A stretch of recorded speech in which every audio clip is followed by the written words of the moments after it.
In a distant human colony far from Earth, the quiet life of engineers and workers is shattered when a powerful alien faction demands their evacuation.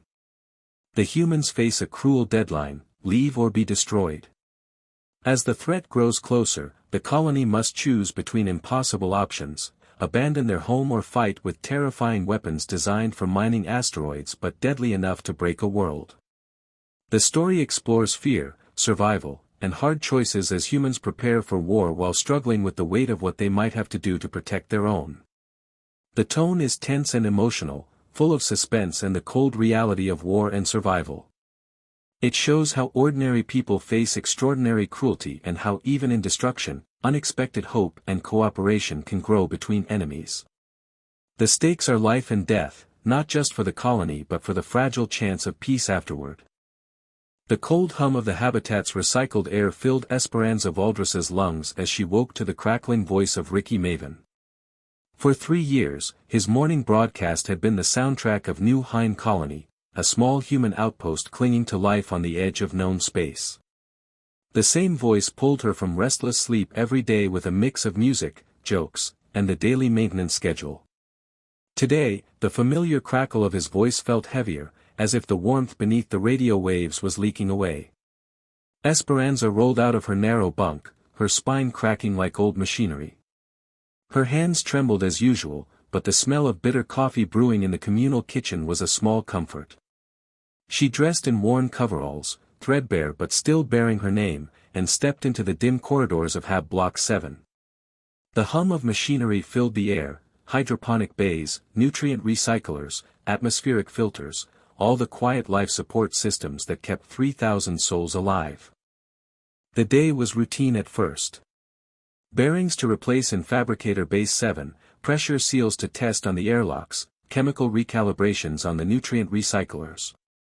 Tasks that mattered, but which no one expected to kill anyone if delayed a few hours. Esperanza climbed a rusty ladder to the high bearing assembly, steadying her breath. Tools never judged her age or memories. They only demanded precision. She slid the new bearing into place with a satisfying click and ran the test sequence. The fabricator purred, healthy and steady. A good start. But her comm buzzed sharp: an emergency briefing called. A strange reading on the long-range communications array. Something unusual on the eastern horizon. Curious eyes and worried faces moved toward the airlocks. Through the thick glass, Esperanza saw it, a dark mass hanging against the stars where no ship should be. No edges, no engines, just a flowing, glowing shape that drifted as if the laws of physics were polite suggestions it ignored. The colony held its breath. In the community center, Administrator Cohen's pale face betrayed his nerves. His hands trembled, his jacket buttoned wrong. "We've received our first communication," he said, voice wavering but firm. The message was chilling, a demand from the buried saints, the alien faction controlling the system. Humans were told to leave within 10 days or be purified. No compromise, no negotiation. The room erupted in chaos. 3,000 people faced extinction. 10 days to move a population with no ships, no resources. Novak, the rough-hewn salvage chief, cursed and spat fury. Cohen tried diplomacy, drafting desperate pleas for aid. But the aliens responded with silence, only star charts and tidal calculations, the cold math of an eviction notice. Esperanza stood in the turmoil, voice calm but cutting through the noise. "This isn't a warning. It's a countdown to our death." Faces turned to her, searching for hope or magic she did not have. "We don't have ships. We can't leave. They know this. They don't care." That night, in the cramped broadcast booth, Ricky Maven's voice was steady despite the terror. The aliens spoke in cryptic transmissions, debates, threats, plans. They were divided, but the loudest voices demanded extermination. The colony listened, trapped between fear and the unknown. Esperanza pored over old mining schematics, giant machines called planet crackers designed to crack asteroids, powerful enough to destroy worlds. She realized the terrifying truth: these machines could be turned into weapons. Tools once meant to shape rock could tear apart ships or cities. Ricky sat beside her, his usual cheerful demeanor replaced by quiet disbelief. "We'd be killing civilians, children," he said softly. "We would," she agreed. "But if we don't, they'll kill us first." The colony's debate was fierce. Genocide or extinction? Morality or survival? Families divided, old friends at odds. Esperanza watched, heart heavy, as hope slipped away. Yet in the darkest hour, a grim resolve formed. They would fire the planet crackers. They would fight. Not because they wanted to, but because they had no choice. The clang of steel boots echoed through the corridors as the colony moved into emergency mode. Esperanza's hands were steady as she led her team through Maintenance Bay Alpha, the heart of the weapon they were now forced to wield. The K-7 planet cracker loomed before them, a cold giant born for breaking asteroids now repurposed to shatter worlds. Her team, Gomez, Rosario, and Old Mueller, worked with grim determination, checking power conduits and aligning the focusing arrays. Each adjustment was a tiny battle against uncertainty. The beam had to be precise. One shot. One chance. Outside, the colony buzzed with nervous energy. In the community center, Cohen's diplomatic efforts continued, trying to buy time and possibly a sliver of mercy. But every response from the buried saints was cold and final. No negotiation. No delay. Esperanza caught a glimpse of Novak, who had traded his usual swagger for silent preparation. His rough hands now carefully reconfigured ore processors to filter alien water. Rescue ships, hastily refitted from mining shuttles, lined the launch bays, their engines growling in protest at the sudden demand. The airlock doors hissed as survivors, humans and aliens alike, filed through, their faces tight with fear and exhaustion. Among the rescued was Sitha Marenthis, a tall alien with pale skin marked by intricate scars. She carried the weight of loss and defiance in her large eyes. Sitha's voice was steady but heavy. "You destroyed my worldship. You killed my people. And now you save those who survived." Esperanza met her gaze, the unspoken truth heavy between them. They were monsters to each other, both makers and breakers of life. Despite the horror, cooperation blossomed. Sitha's engineering expertise became vital as they reconfigured life support for alien biology. Human machines were efficient but rigid, alien needs required delicate balance. Together, they worked in long shifts, hands steady despite grief. The colony transformed. Hydroponic bays once lush with human crops now adapted to sustain alien physiology. Ore processors purified strange waters. Communication arrays relayed rescue operations in a relentless flow. Children of both species adapted fastest. Mixed playgroups learned to share games that bridged worlds. Alien songs met human laughter in the recreation halls. The raw edges of fear softened in small moments of joy. Yet the planet cracker waited in its bay, silent and ready, a reminder of the terrible choice made. Esperanza often found herself there, staring at the cold machine. The weight of what they'd done pressed on her like gravity. In Committee Room 3, heated debates continued. Some aliens still clung to their purification doctrine, refusing coexistence. Others, like Sitha, sought peace and rebuilding. Humans struggled with the moral cost of their survival. "We chose destruction to save ourselves," Esperanza told the council one night. "Now we must choose who we want to be." Her words echoed long after, mingling with the whispered prayers and plans for a future neither species could yet see clearly. Outside, the stars watched silently as two very different peoples began the hardest journey, learning to live together after surviving the unthinkable. The days following the attack blurred into a frantic rhythm of rescue and repair. Every hour counted as the colony transformed into a hub of survival. Mining shuttles, once designed for hauling ore, now braved the void to retrieve alien survivors from shattered escape pods. The air buzzed with tension and exhaustion. Esperanza's hands moved swiftly over control panels, reconfiguring the fabricators to churn out emergency life support suits that fit alien physiology. She marveled at the strange anatomy of their guests, elongated limbs, extra joints, pale skin adapted to dark worlds, and the urgent need to make human machines serve new purposes. Sitha Marenthis was everywhere, organizing rescue triage, advising on atmospheric adjustments, and tending to the frightened survivors. Despite the loss and betrayal etched in her eyes, she had accepted the uneasy alliance. "We survived the flood," she told Esperanza one night during a rare moment of quiet. "Now we must learn to grow." The colony's population swelled as more refugees arrived. The once orderly routines shattered, replaced by new challenges. Hydroponic bays designed for human crops had to be redesigned for alien nourishment. Water purification systems required constant tweaks to suit unfamiliar chemistry. Language barriers slowed communication, but music, laughter, and shared hardship built bridges. Children, always quick to adapt, played together in the recreational domes. Alien and human kids struggled with each other's differences, fingers that bent wrong, voices that sounded strange, but their games grew more complex and joyful by the day. For them, survival was about more than politics or history, it was about friendship and hope. But the scars of war ran deep. In the quiet moments, Esperanza felt the weight of the planet Cracker's presence. It sat powered down in the maintenance bay, a monument to the terrible choice they had made. Every time she passed it, she was reminded of the lives lost, the world shattered, the children left orphaned.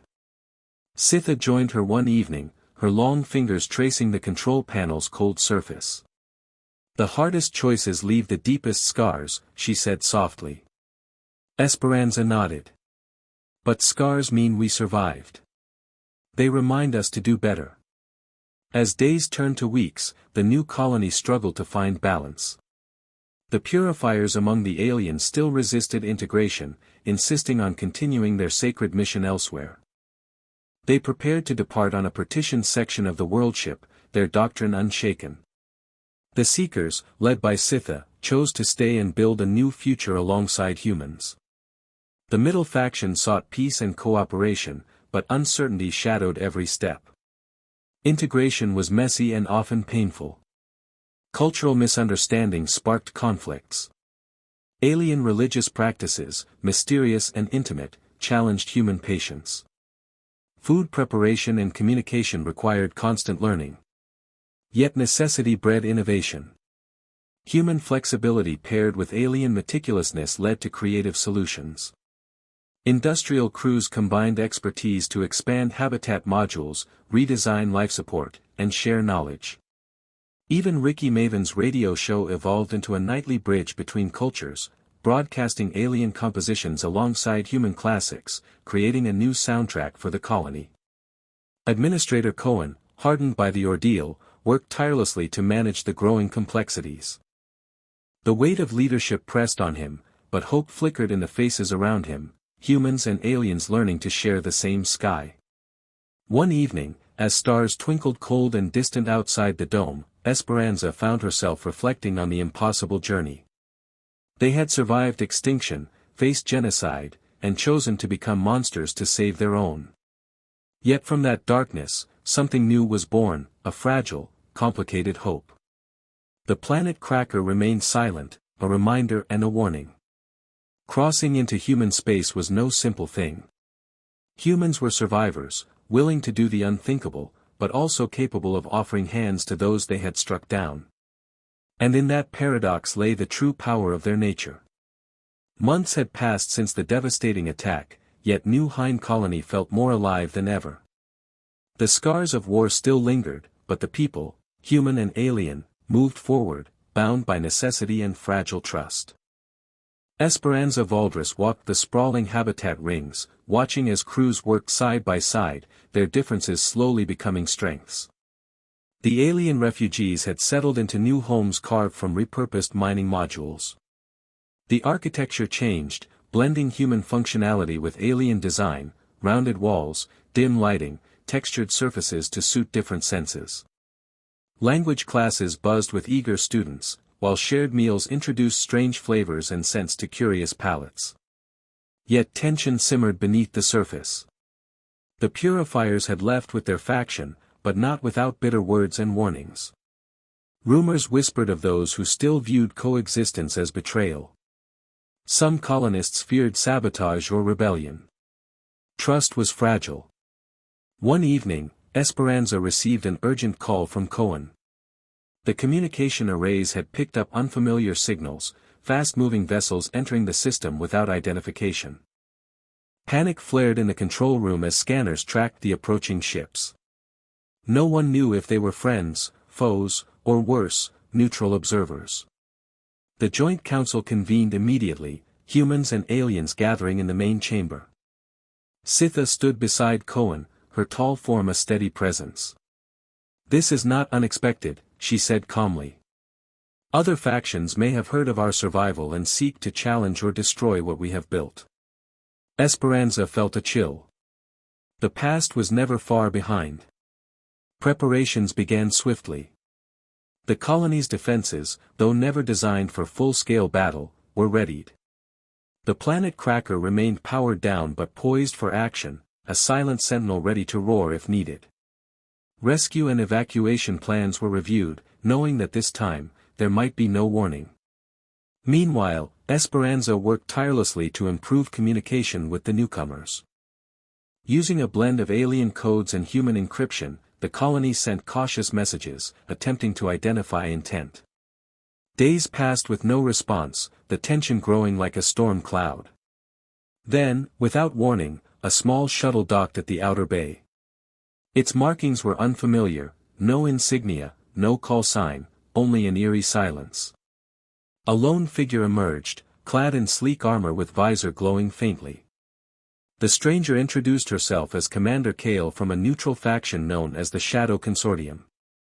She had come to assess the colony's stability and relay a warning. Many in the galaxy viewed human space with fear and suspicion.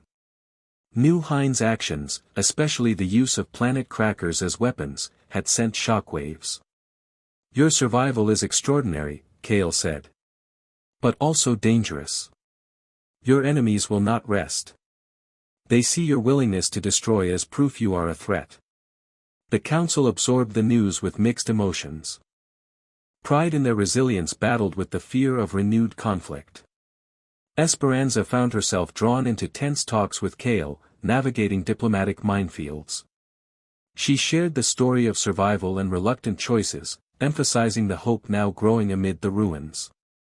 Kale listened, her expression unreadable behind the visor. "The galaxy is complicated," she said. "You must be prepared not just to fight, but to convince others you are worthy of peace." The weeks that followed were a whirlwind of diplomacy and defense. New alliances formed cautiously. Training exercises simulated attacks, while cultural exchanges sought to build understanding beyond fear. In quiet moments, Esperanza and Sitha walked beneath the dim stars, contemplating the future. "We have done terrible things," Esperanza said softly. "But we are choosing what comes next." Sitha nodded. "Survival gave us life. Now we must choose how to live." The planet Cracker, silent but ready, stood as a reminder: the hardest choices leave the deepest scars, but they also carve the path forward.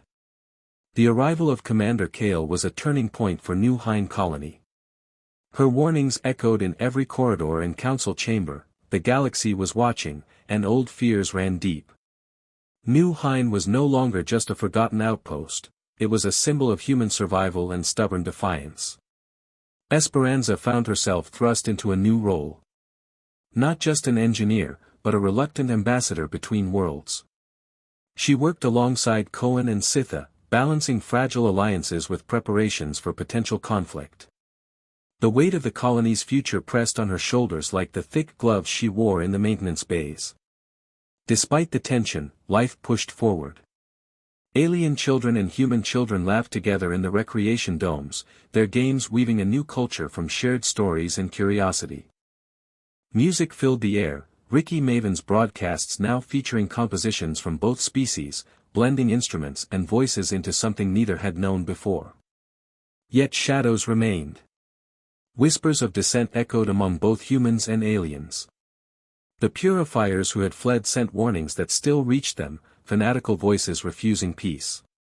There were small acts of sabotage, power surges in the life support systems, mysterious malfunctions.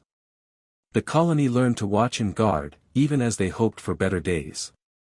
Esperanza spent long nights in the weapon bay, staring at the planet cracker. The machine was both protector and threat, a symbol of humanity's darkest choices and their fierce will to survive. She thought of her daughter, safe now far away, innocent of the sacrifices made in her name. The thought was both comfort and pain. Then came the day the warning became reality. Scouts detected a fleet approaching, sleek and deadly, bearing the insignia of a coalition hostile to human expansion. The colony scrambled to defense stations. Rockets fired. Shields flared. The planet cracker powered up, humming with terrible promise. Esperanza stood at the firing controls, hands steady as ice. The countdown began. But in that moment, a transmission broke through, an encrypted message from the Shadow Consortium. Commander Kale's voice, calm and commanding, "Stand down. We have negotiated a ceasefire. Your strength has given pause." Relief and disbelief washed over the colony. The message was clear: New Hein's fierce resistance and willingness to use devastating power had reshaped the galaxy's view. Humans were not monsters to be crushed but survivors to be reckoned with, and perhaps, partners. The coalition fleet altered course, withdrawing under cautious watch. In the days that followed, New Hein began a slow healing. The alien factions continued integrating, blending cultures and technologies. The planet cracker was powered down permanently, its cables severed, a monument to a choice never to be repeated unless absolutely necessary. Esperanza stood beside Sitha on a platform overlooking the habitat rings, watching children play beneath the soft glow of artificial stars. "We crossed a line," Esperanza said quietly. Sitha nodded. "And we found new paths." The colony was forever changed, scarred, yes, but alive. A testament to the brutal mathematics of survival and the complicated nature of humanity. They had fought monsters, become monsters, and still found a way to reach out their hands. No one dared cross into human space lightly. Now, the galaxy understood why.